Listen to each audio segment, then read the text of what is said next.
होने गेहूं में जहाँ गईलू लोग तहाँ हम कह देतनी, हमार कोनो दोष ना, लेकिन गेहूं आला तो कही कि तू ही चरावत रहे में हम का कर। हे भगवान। हाँ हेने आओ तो, हेने आओ तो, चल हेने आओ तो, फिर होने कहा जाता रे, चल हेने जो गेहूं में नहीं घुसे के, गेहूं में नहीं घुसे के। हाँ हेने चला चला चला चला चला। हाँ ठीक बा। देखा ई जोन बिया नु एकरा चक्कर में तो हम और बदनाम बनी, उहे मुंह मारे ले। अरे हट हट चल तब मैं आई हम गेहूं में दे तू।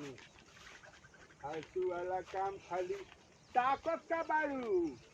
जो जो गेहूं गेहूं। ए मुखिया जी प्रणाम प्रणाम प्रणाम प्रणाम। ये क्या करते रहो? अरे गेहूं में चलते से हरन आई हम भगैला होने गेहुआ में कहा जाता रू लोग। ई भैंस चराव के कब से तू हई ले लो? भैंस ना है तो एकरा बारे में तू नहीं खा जाना, तू देखे में खाली भैंस लगता है। ई भैंस ना है स? भैंस ना है त का है स? मैंने बुझा कि फैक्ट्री है सर। हई हाँ फैक्ट्री। कथी के हैं देव गोइली सन गैली से उ जाता है अपन चलता है सर। माने फैक्ट्री है स?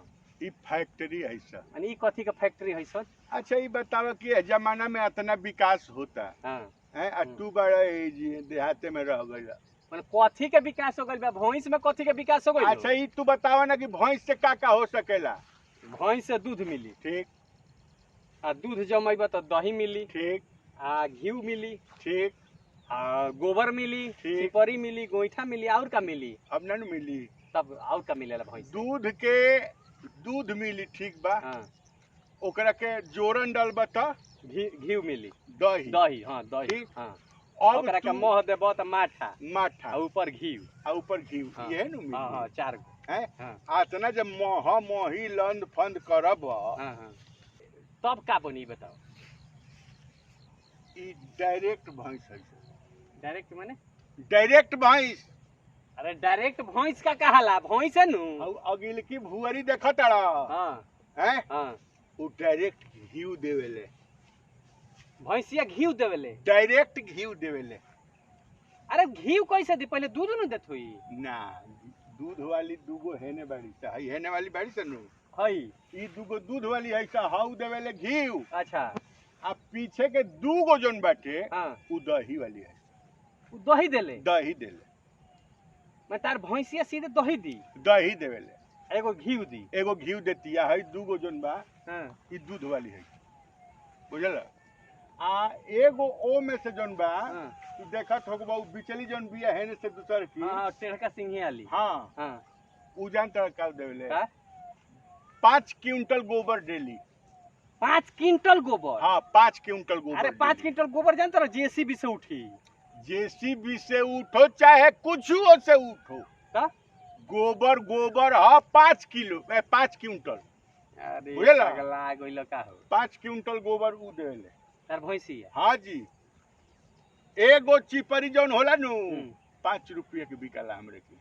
अब 5 क्विंटल जौन बाटे गोबर के चिपरी कातना हो या तू हिसाब लगा लो। हे त ना चीज तारा बिलते बा तब तू आई भैंस चरइबो?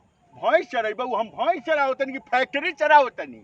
ई फैक्ट्री चराव? फैक्ट्री चरावतनी रे हराम दादा। 1 किलो घी खातिर कितना दूध लगी रे? हां ई तो बात बा। 1 किलो घी निकाले खातिर कितना दूध के जोन बाटे महत महत महत काहे के ई सब सीधे घी मार। जानता रहो हाँ एगो हमनी के बकरी किन के आइल ह। अच्छा बकरी ले ली सा? बकरी ले आइली ह। तारा हाँ तो बकरिए नु ले ला। नोट छापे वाला मशीन देख ले बा? बकरी कतनो मोटा जाई तो गाय ना नु हो जाई। अरे गाय ना होई लेकिन बकरिया हाँ 1 महीना में तार सब भैंसिया किन ली के? सब भैंसिया किन ली बकरिया। औसन तरह बकरी में का हो गइल बा? सोना के अंडा देती है। तारा मालूम बा कि 5 रुपया के जो नोट आवेला 5 रुपया के सिक्का हाँ ओकरा के गला के हाँ। एगो 5 रुपया में 3 गो ब्लेड बनेला। जौन दाढ़ी छीले लो अच्छा 3 गो ब्लेड बनेला। अच्छा 5 रुपया के सिक्का एगो देखा तरह कम हो गइल बा। अच्छा उसे ब्लेड बनला। हाँ अब तो कम हो गइल बा। हाँ तो कम हो गई लेकिन हमरा तो आज हमार बकरी का बिया हाँ। ऑटोमेटिक बकरिया बिया नु घास ना खाले, तब का खा ले बकरी घास ना खाले। तब ओकरा का बा जैसे 50 रुपया का नोट लेके हाँ। ओकरा मुंह में सीधा क के एन से डल बनू हैं तो भोरे उठब तो 5 के हाथना 50 रुपया के चेंज क के हाथना सिक्का पीछे से लेड़ी खानी गिर रही। मुड़ी मत खजुआव।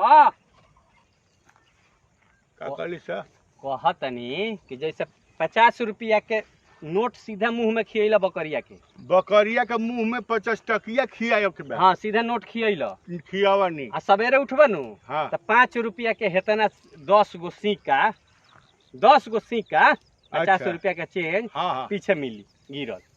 ई बकरिया के पीछे हाँ जैसे 500 रुपया खियब हाँ 500 रुपया तो 100 गो सिक्का 5-5 रुपया के हाँ उ लेनी ना देले, वो 5 रुपया के नोट देले। ज्यादा ना दी जोय रुपया खियब हाँ उतना सवेरे देखबा कि नोट गिरल बा एक सिक्का। मैंने उ खुदरा क के दे देबे ली। खुदरा करे वाली बकरी ह, नोट डाल मुंह में हाँ पट से ना सवेरे उठबा सिक्का नोट। सुन हम ई कहतनी कि मैंने बकरी के नोट खियेबे त सिक्का देती है चेंज। चेंज देती है हाँ। ये नु हाँ। अब अभी ले तो हम भैंसे चरावत रहनी है आ फैक्ट्री चरावत रहनी है साले हई देखल बाड़ू नहीं हम मारत का बत आय? एगो बात बताओ, तहार भैंस घी दे सकतिया, हाँ, हाँ। माठा दे सकतिया, हाँ, हाँ। दूध दे सकतिया, हाँ, देती है, 5 देती है। क्विंटल गोबर दे गोबर सकतिया, दे सकतिया। तो हमार सीखा नहीं के दे सकत। आय देतिया दुतार भैंस देती है तबे न कहतनी। आय हम देखाओ दे ए भैंस कहते ना कहाँ कुछ बाटे का अरे साला रे कह दे तरी साले आज तो साले डंटवा साले बिना छोड़ती ना तरह का भाग गइला साले ई साले बतावा ना तार सिक्का देती है नु तू साले बोरा में बिटोरा सिक्का जो अब जइया पकड़ा जे बनू तइया बुझाइए जई साले कुकुर कहीं का साला बकरी पोसले बाड़े केने गइल ए हेलो नमस्कार दोस्तों, मैं आपका दोस्त वीआईपी विजेंद्र सिंह। ई वीडियो कैसा लागल है, वीडियो के लाइक करी, कमेंट करी। हमरा संगे बानी आनंद मोहन पांडे मामा जी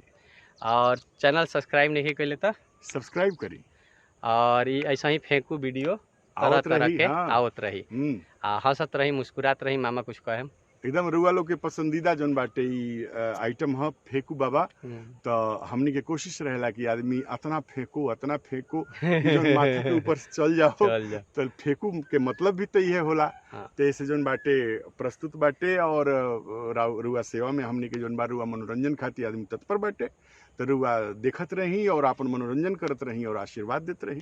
तो ऐसा ही हंसी मुस्कुराई या चैनल सब्सक्राइब कर दी। वीडियो फेसबुक पर देखा तनी तो लाइक कर दी, यूट्यूब पर देखा तनी तो सब्सक्राइब कर दी, शेयर ज़्यादा से ज़्यादा करी भैया। परिवार में अपने हंसी दूसरों के हंसाई। तब तक के लिए बहुत बहुत धन्यवाद। भारत माता की जय, वंदे मातरम, जय जय भोजपुरी, लव यू।